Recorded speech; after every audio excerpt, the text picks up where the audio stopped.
আমাদের এবারের গন্তব্য ছিল সমুদ্রপৃষ্ঠ থেকে 12,073 ফুট উচ্চতায় পৃথিবীর একমাত্র মানুষের সৃষ্টি শিব মন্দির তুঙ্গনাথ। তার পরবর্তী গন্তব্য বদ্রীনাথ এবং বদ্রীনাথ সংলগ্ন আরও কিছু জায়গা, যেমন মানাগ্রাম। মানাগ্রামেই দেখা পাওয়া যায় সরস্বতী নদী, আর এর প্রাকৃতিক সৌন্দর্য অপরূপ। এখানেই সেই ভীমপুল আছে যা স্বর্গ আরোহণের সময় ভীম তৈরি করেছিলেন। আমাদের যাত্রা শুরু হয়েছিল হাওড়া স্টেশন থেকে পূর্বা এক্সপ্রেসে।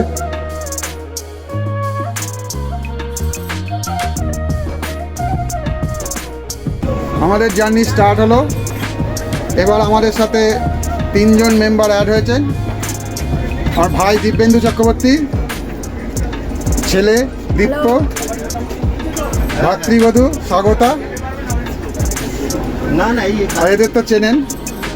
এবার দেবভূমি উত্তরাখণ্ড চলছি আমরা উত্তরাখণ্ডের পথে, তুঙ্গনাথ হয়ে বদ্রীনাথ।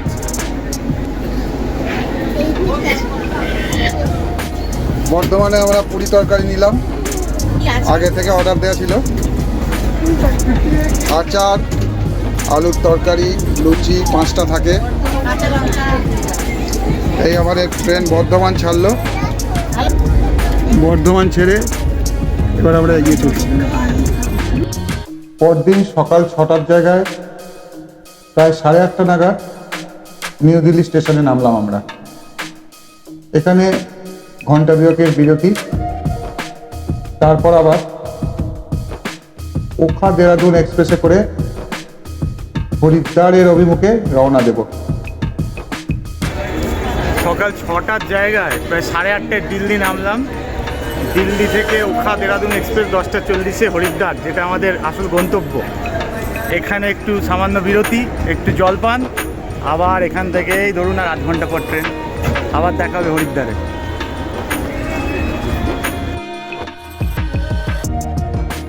ক্লক রুমে লাগেজ রাখতে গিয়ে দেখি আমাদের যা লাগেজ আছে 2টো ফ্যামিলি, তাতে 700 টাকা মতো পড়ে যাচ্ছে। বললাম দরকার নেই, 20 টাকা পার হেড পার ঘন্টা, এই হিসেবে এয়ার কন্ডিশন ওয়েটিং রুমে ওয়েট করলাম। তারপর যথাসময়ে ট্রেন এলো। ট্রেনে উঠে রওনা দিলাম হরিদ্বারের উদ্দেশ্যে।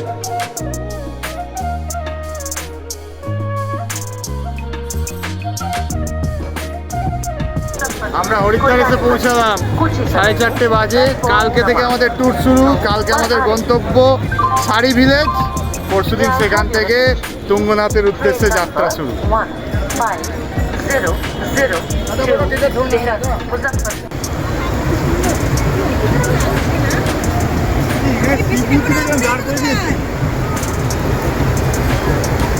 আমরা হরিদ্বারের গঙ্গা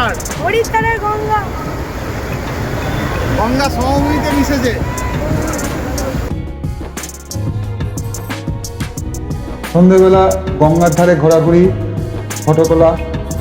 এই যে গঙ্গার জল দেখছেন, এটা আমরা যেদিন ফিরেছি সেদিন দেখতে পাইনি। শুনলাম দশমীর দিন রাত্রি 12টায় গঙ্গার জল আটকে দেয় পরিষ্কার করার জন্য। তো আমরা ফেরার সময় যে গঙ্গার রূপ দেখেছি সেটা পরবর্তী ভিডিওতে দেখাবো। একদম শুকনো পাথরকুচি পড়ে আছে, মানুষ হেঁটে এদিক থেকে ওদিকে চলে যাচ্ছে।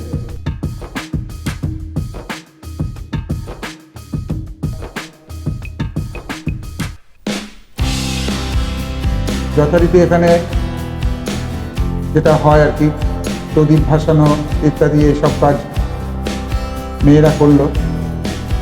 বাড়ির 2 বউ প্রদীপ ভাসালো এখানে। সবাই মিলে খুবই আনন্দ করছিল।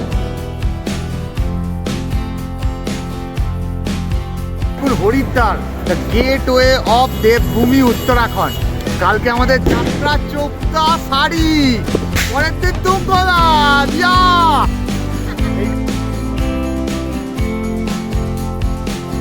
গঙ্গার জলে প্রদীপ ভাসানো পর্ব চলছে।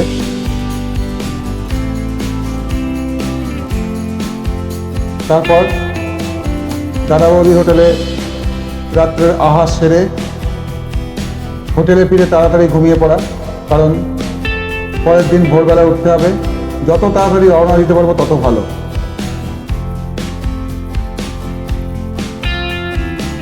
আজকে আমাদের যাত্রা শুরু হচ্ছে হরিদ্বার থেকে।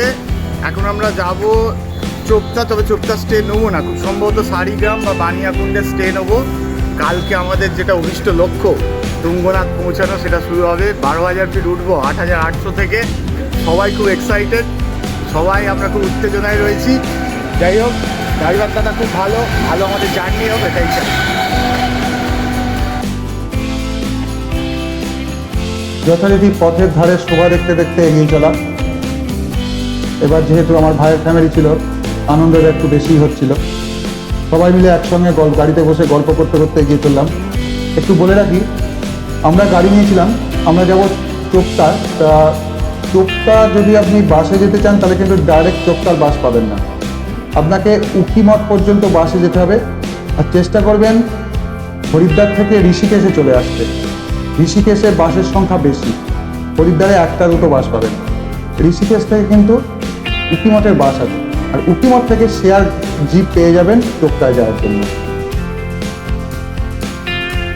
রাস্তায় লক্ষ্মণঝোলা একটু দাঁড়ালাম, কিন্তু দুর্ভাগ্যবশত লক্ষ্মণঝোলার ব্রিজটা যেটা বিখ্যাত সেদিকে যেতে পারলাম না, পুরো ব্যারিকেড করে ঘেরা আছে সংস্কারের জন্য। ব্রিজ সারানো হচ্ছে, ওদিকে যেতে দেওয়া হচ্ছে না। তো পাশ দিয়ে ঘাটে নেমে কিছুটা সময় কাটিয়ে ফটোশ্যুট করে আমরা আবার রওনা দেব চোপতার উদ্দেশ্যে। চোপতা যেতে পারবো কিনা জানি না, কাছাকাছি যতটা কাছে সম্ভব আমরা পৌঁছে যাওয়ার চেষ্টা করব।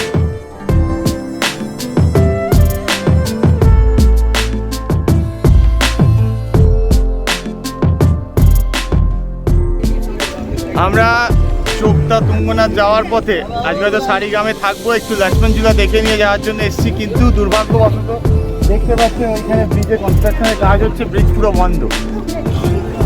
দেখুন ক্যামেরা জুম করে দেখাচ্ছে।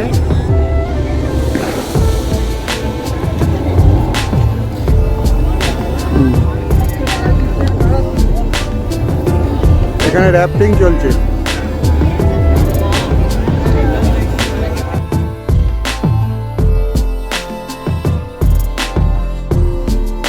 এই ঋষিকেশেই অনেকে এসে বেশ কিছুদিন কাটান। এখানকার পরিবেশ এত সুন্দর যে বলে বোঝানো যাবে না।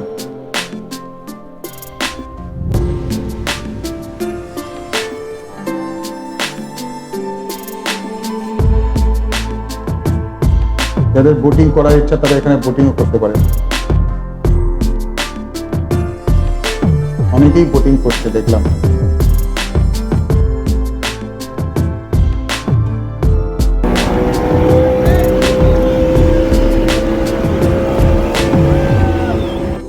আবার পথ চলা।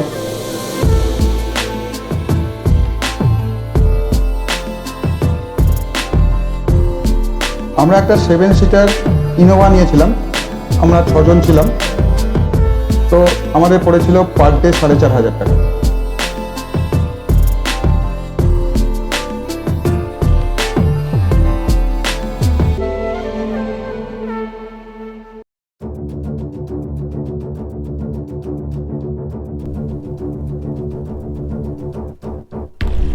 বাসে গেলে মোটামুটিভাবে ঋষিকেশ থেকে উখিমঠ মোটামুটিভাবে 8 ঘন্টা মতো সময় লাগে। সেখানে নেমে শেয়ার কারে করে চোপতায় যেতে হবে। তবে আমি যা শুনেছি, চোপতায় রাত্রিবাসের চাইতে উখিমঠ আর চোপতার মাঝে কোথাও রাত্রিবাস করা আরও ভালো হয়, কারণ চোপতায় থাকার ব্যবস্থা খুব একটা ভালো নয়। তার সঙ্গে আপনি যেটা চাইবেন সেটা পাবেন না, বা পাবেন বলে আপনাকে হোটেল দিয়েও সেই পরিষেবা আপনাকে দেবে না। এটা অনেকের কাছেই শুনেছি। আর না হলে প্রচুর বেশি দাম হোটেলের ভাড়া নেবে। দেবপ্রয়াগে আমরা কিছুক্ষণ দাঁড়ালাম, এখানে কিছুক্ষণ ভিডিও রেকর্ডিং ফটোশ্যুট হলো। পাগুলোকে একটু ছাড়িয়ে নিলাম, অনেকক্ষণ একভাবে বসেছিলাম।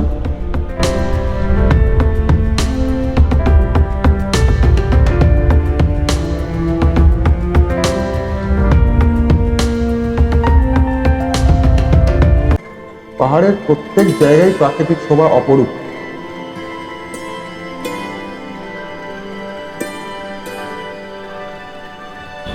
আমরা এখন সমুদ্রপৃষ্ঠ থেকে 2700 ফুট উচ্চতায় দেবপ্রয়াগ। একটা সাংঘাতিক পৌরাণিক মাহাত্ম্য এখানে রয়েছে, কারণ ভাগীরথী এবং অলকানন্দার সঙ্গে, অর্থাৎ রুদ্রপ্রয়াগে অলকানন্দার মন্দাকিনী মিশছে, তারপর ভাগীরথী আসার পর অলকানন্দার মন্দাকিনীর যে মিলিত প্রবাহ, তার সঙ্গে ভাগীরথী মিশছে, পরেই নাম হচ্ছে গঙ্গা। যে নদী ভারতের প্রাণ, সেই নদী বলছে এখানে। তারপর আরও কিছুটা এগিয়ে এসে আমরা দুপুরবেলা লাঞ্চ করলাম এই জায়গাটায়।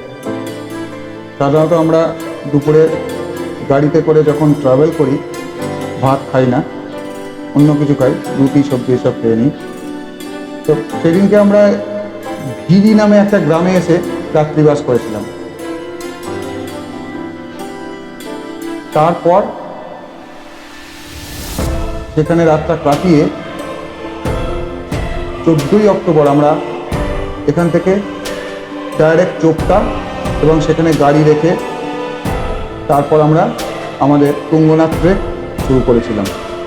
পরবর্তী পর্বে তুঙ্গনাথের ভিডিও আসছে, আমি সব পার্ট বাই পার্ট ভিডিও আনবো। তারপরে বদ্রীনাথ আছে, মানাগ্রাম আছে, লাস্ট ডেস্টিনেশন ছিল আমাদের আউলি স্কি রিসোর্ট, সেটাও এক অভূতপূর্ব দৃশ্য। সবই দেখতে পাবেন আপনারা, আমি যতটা পেরেছি ক্যামেরাবন্দি করেছি। ভালো থাকবেন সবাই। আজকের ভিডিও এই পর্যন্তই। এর পরের ভিডিওয়ে তুঙ্গনাথের পথে আপনাদের সঙ্গে দেখা হবে। নমস্কার।